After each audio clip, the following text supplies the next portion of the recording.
Hello friends, welcome back to my channel. তো বন্ধুরা, finally আমরা এখন কথা বলবো প্রজাপতি 2 এর ট্রেলারটা নিয়ে। আজকেই রিলিজ করা হয়েছে এই ট্রেলারটা। দুদিন পরেই ছবিটা মুক্তি পাবে। তোমরা প্রত্যেকেই জানো 25শে ডিসেম্বর আমাদের দেবদার জন্মদিন উপলক্ষে। খুবই কম সময়ের ব্যবধানেই কিন্তু আমরা ট্রেলারটা পেলাম। বাট আমার মনে হয় মিনিমাম 1 সপ্তাহ আগে ট্রেলারটা রিলিজ করা উচিত ছিল মেকার্সদের। হ্যাঁ, এক্ষেত্রে আমরা যেটা দেখতে পাচ্ছি যে এই ছবিটা নিয়ে সেরকম হাইপ নেই, সেরকম ক্রেজ নেই। প্রজাপতি 2 নিয়ে। এই প্রভাবটা কিন্তু তোমরা বুক মাই শোতে চেক করতে পারো, ইন্টারেস্ট রেটটা দেখতে পারো, আমার কথায় নয়। দেবের আগের ছবিগুলোর মতো এই ছবিটা নিয়ে কিন্তু সেরকম হাইপ আমরা দেখতে পাচ্ছি না।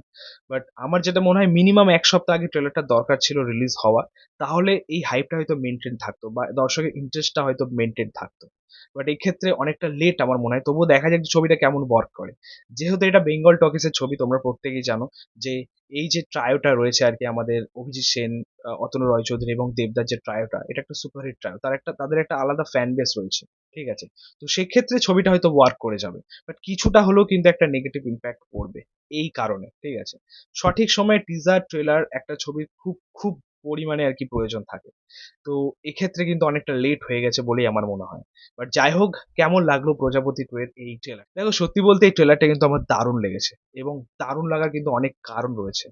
এই ছবিটা নিয়ে ১ম দিকে আমার মধ্যে কোনো রকম ইন্টারেস্ট ছিল না। কোনো এক্সাইটমেন্ট ছিল না। বাট ট্রেলারটা দেখার পরে এক্সাইটমেন্টের লেভেলটা সত্যিই বেড়ে গেল। তোমরা যদি ট্রেলারটা দেখো তোমাদেরও ভালো লাগবে।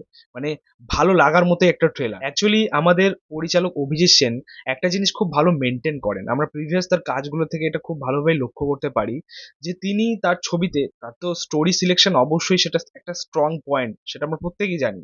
বাট ছবির মধ্যে কমেডি বা তার যে ব্যবহার বা তারপর বলতে পারো রোম্যান্স, তারপর বলতে পারো ইমোশন এবং প্রত্যেকটা চরিত্রের যে প্রত্যেকটা চরিত্রকে সেইভাবে কাজে লাগানো যাতে ছবির মধ্যে তাদের একটা ইম্প্যাক্ট থাকে।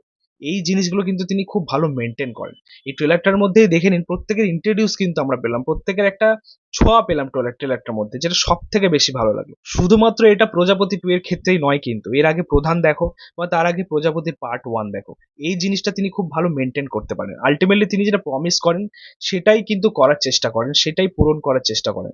আর যে কারণে তাদের একটা অডিয়েন্স রয়েছে, তাদের একটা দর্শক রয়েছে, বাঁধা ধরা দর্শক। যাই হোক, এবার আমরা কথা বলি এই ট্রেলারটা নিয়ে। সত্যি বলতে এই ট্রেলারটার মধ্যে অনেক পজিটিভ দিক রয়েছে। প্রথমত, এই ট্রেলারে যেরকম কাটিং হয়েছে, যেরকম এডিটিং এর কাজ হয়েছে, সেটা খুব ভালো। মানে বেঙ্গল টকিজ কিন্তু বরাবরই ট্রেলার মেকিং খুব ভালো করেন। আমার প্রজাপতির ট্রেলার মেকিংটা খুব ভালো লেগেছিল, প্রধানের ট্রেলারটা খুব ভালো লেগেছিল, আমার কাছে খুব ভালো ওয়ার্ক করেছিল।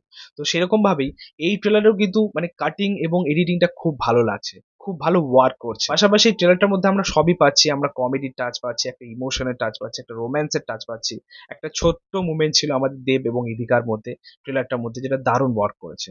এমনিতেও দেব ইদিকার কেমিস্ট্রি খুব ভালো ওয়ার্ক করে। তাদের যে গানটা রিলিজ করলো, একটা রোমান্টিক ট্র্যাক এর আগে রিলিজ করেছিল আর কি, এই ছবির রোমান্টিক ট্র্যাকটা, যেটা খুব ভালো গেছিল আর কি।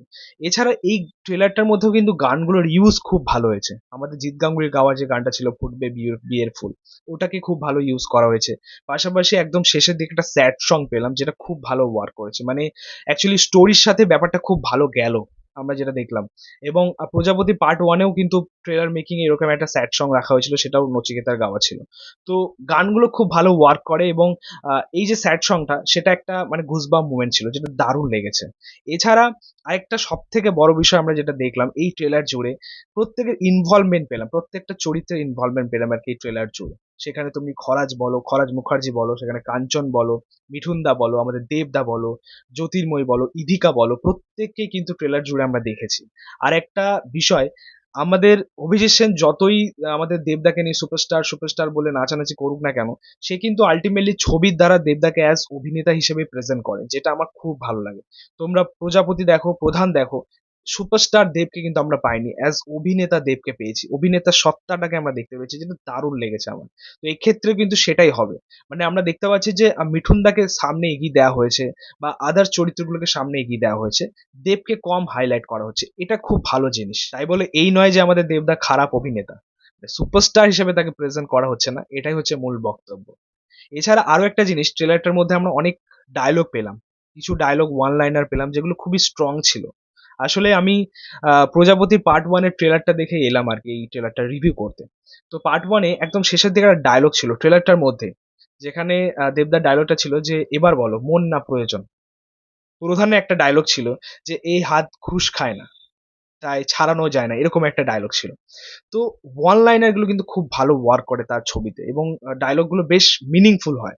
আমরা প্রজাপতি টুতে যে ডায়লগটা পেলাম, ডায়লগটা ছিল যে মধ্যবিত্ত পরিবার শুধু টাকায় চলে না, আবেগেও চলে। কথা বলতেই হয় যে অভিজিৎ সেন তার ছবির মধ্যে যে সমস্ত ডায়লগ বা ওয়ান লাইনার গুলো ইউজ করেন, সেগুলো কিন্তু বাস্তবের সাথে কানেক্ট করা যায়, রিয়েল লাইফের সাথে কানেক্ট করা যায়, এমন কিছু ডায়লগ। এছাড়া আমরা ট্রেলারটার মধ্যে কিছু কমেডি পোর্শনও পেলাম, সেগুলো কিন্তু খুব ভালো ওয়ার্ক করেছে। একদম শুরুর দিকে কাঞ্চন মিঠুনদার একটা পোর্শন ছিল, ওটাও খুব ভালো গেছে।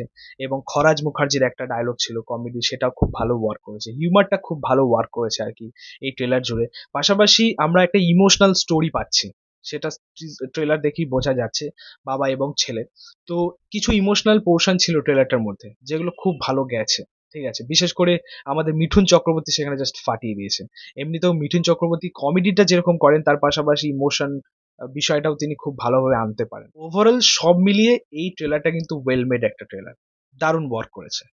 এবার আমরা এই ছবির গল্পটা নিয়ে কথা বলবো, মানে প্রজাপতি টু এর গল্পতে নতুনত্ব কি রয়েছে বাবা ছেলের গল্প ছাড়া।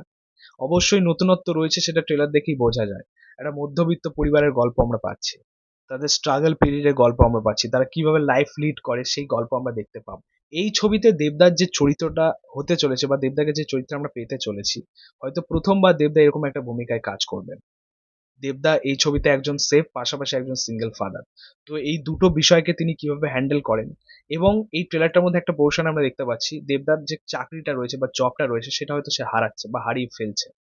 এরপর তার কাছে তার লাইফটা আরো কঠিন হয়ে পড়ছে, কিভাবে সামাল দিচ্ছে, কিভাবে এগোচ্ছে তার মেয়েকে নিয়ে, এই নিয়ে আর কি টোটাল গল্পটা আমরা পাবো। এর থেকে বেশি জানতে হলে সিনেমাটার জন্য আমাদেরকে অপেক্ষা করতে হবে। এবং আরো একটা মেন বিষয় হচ্ছে যে এই গল্পে আমরা বাবা এবং ছেলের দুটো মিশন পাচ্ছি।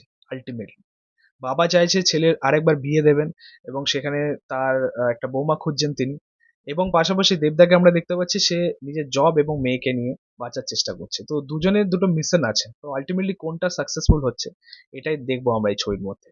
আরেকটা বিষয় নিয়ে অবশ্যই বলবো, সেটা হচ্ছে অভিজিৎ সেন যে টাইপের সিনেমা বানান বা যে টাইপের গল্প নিয়ে সিনেমা বানান, তার মধ্যে কিন্তু একটা রিয়েলিস্টিক ব্যাপার থাকে। তিনি ফিকশনাল স্টোরির উপর ভরসা রাখেন না, তিনি সমাজের গল্প বলতে ভালোবাসেন বা বাস্তব চিত্রটা তুলে ধরতে ভালোবাসেন।